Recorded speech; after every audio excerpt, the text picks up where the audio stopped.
Assalamualaikum warahmatullahi wabarakatuh. Bismillahirrahmanirrahim. Alhamdulillahi wahdah.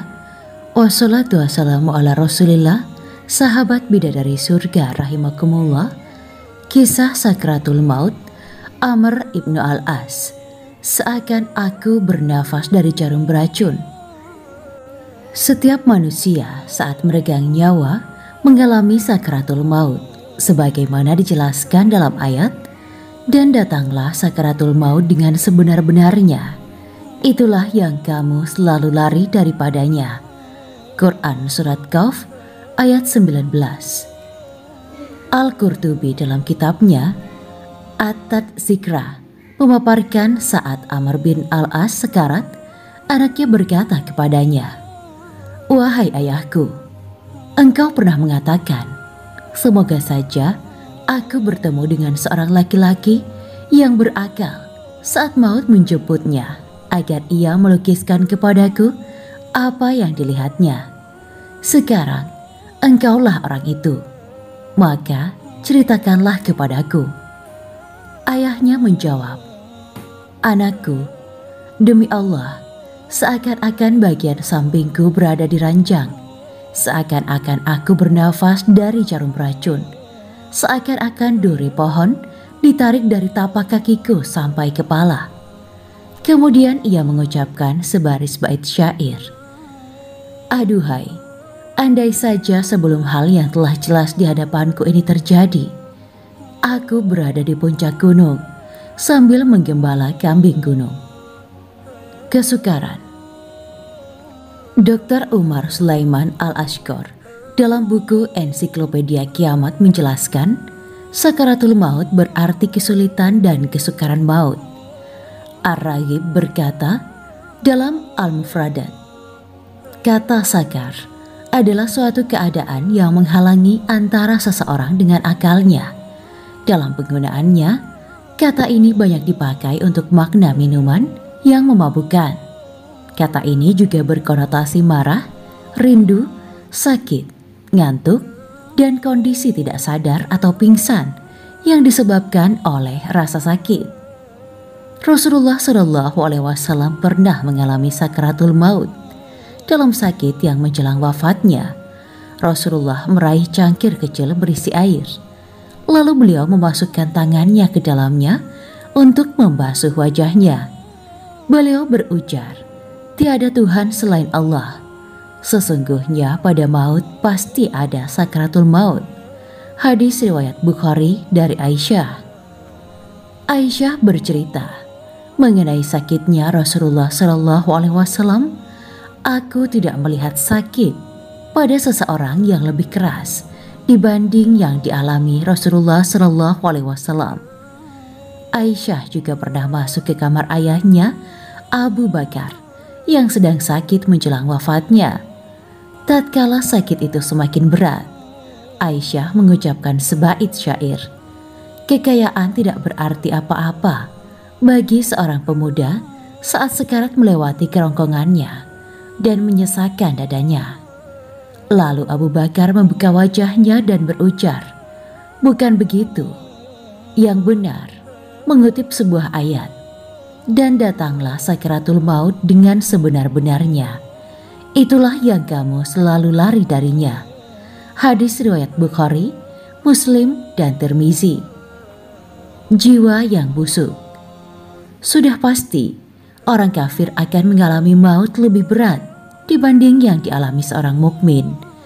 Umar Sulaiman Al-Ashqar mengutip sebagian hadis dari Al-Bara ibnu Azib, "Wahai jiwa yang busuk, keluarlah menuju kebencian dan muka Allah." Lalu ia berpisah dari jasadnya, dan si malaikat mencabutnya sebagaimana bulu wol yang tebal dan basah dicabut. Dan bersamaan dengan itu terputuslah urat-urat dan syaraf-syarafnya. Al-Quran melukiskan betapa beratnya sakaratul maut yang dialami oleh orang kafir. Dan siapakah yang lebih zalim daripada orang yang membuat kedustaan terhadap Allah, atau yang berkata, "Telah diwahyukan kepada saya padahal tidak ada diwahyukan sesuatu pun kepadanya. Dan orang yang berkata, saya akan menurunkan seperti apa yang diturunkan Allah. Alangkah dahsyatnya sekiranya kamu melihat di waktu orang-orang yang zalim berada dalam tekanan sakratul maut, sedangkan para malaikat memukul dengan tangannya sambil berkata, keluarkanlah nyawamu, di hari ini kamu dibalas dengan siksa yang sangat menghinakan, karena kamu selalu mengatakan terhadap Allah perkataan yang tidak benar, dan karena kamu selalu menyombongkan diri terhadap ayat-ayatnya.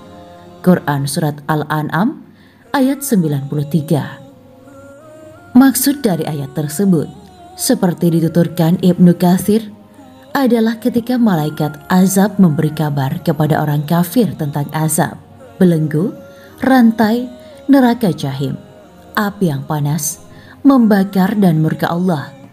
Lalu si malaikat berusaha mencabut roh dari jasadnya. Akan tetapi, rohnya menolak keluar. Maka malaikat memukul mereka sampai roh mereka keluar dari jasad sambil berteriak, keluarkan nyawamu. Pada hari ini, kamu dibalas dengan siksaan yang sangat menghinakan, karena kamu selalu mengatakan terhadap Allah perkataan yang tidak benar. Ibnu Katsir menafsirkan, wa al malaikah basitu aidihim, dengan memukul. Makna ayat ini sama dengan makna, sungguh kalau kamu menggerakkan tanganmu kepadaku untuk membunuhku. Quran Surat Al-Ma'idah ayat 28. Dan mereka menjulurkan tangan dan lidah mereka kepadamu dengan menyakitimu. Meringankan. Rasulullah Shallallahu Alaihi Wasallam memberitahukan kepada kita bahwa sakratul maut akan diringankan bagi orang yang mati syahid di medan perang. Abu Hurairah meriwayatkan bahwa Rasulullah Shallallahu Alaihi Wasallam bersabda, orang yang mati syahid tidak merasakan sakitnya terbunuh, kecuali seperti sakitnya dicubit. Diriwayatkan oleh Tirmizi, An-Nasai, dan Ad-Darimi. Tirmizi berkata, hadis ini hasan gharib. Syekh Abdul Qadir Al-Jalani dalam kitab Futuh Al-Ghaib bertutur mengenai kisah seorang wali menjelang sakratul maut. Kisah ini disampaikan dalam risalah ke-79 sebagai berikut. Kala sang wali menghadapi sakratul maut, putranya Abdul Wahab berkata kepadanya, apa yang mesti kulakukan sepeninggal ayah?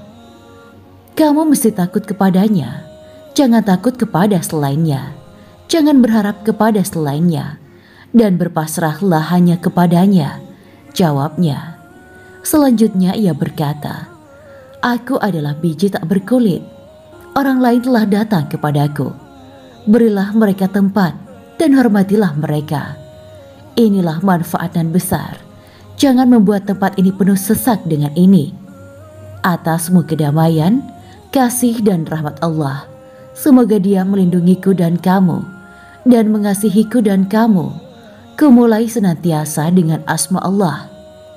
Ia terus berkata begini, satu hari satu malam, celakalah kau, aku tak takut sesuatu pun, baik malaikat maupun malakul maut.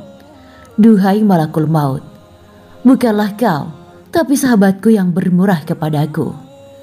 Lantas pada malam kewafatannya, ia memekik keras, dan kata kedua putranya, Abdul Razak dan Musa, dia mengangkat dan merentangkan kedua tangannya sembari berkata, atasmu kedamaian, kasih dan rahmat Allah, bertobatlah dan ikutilah jalan ini.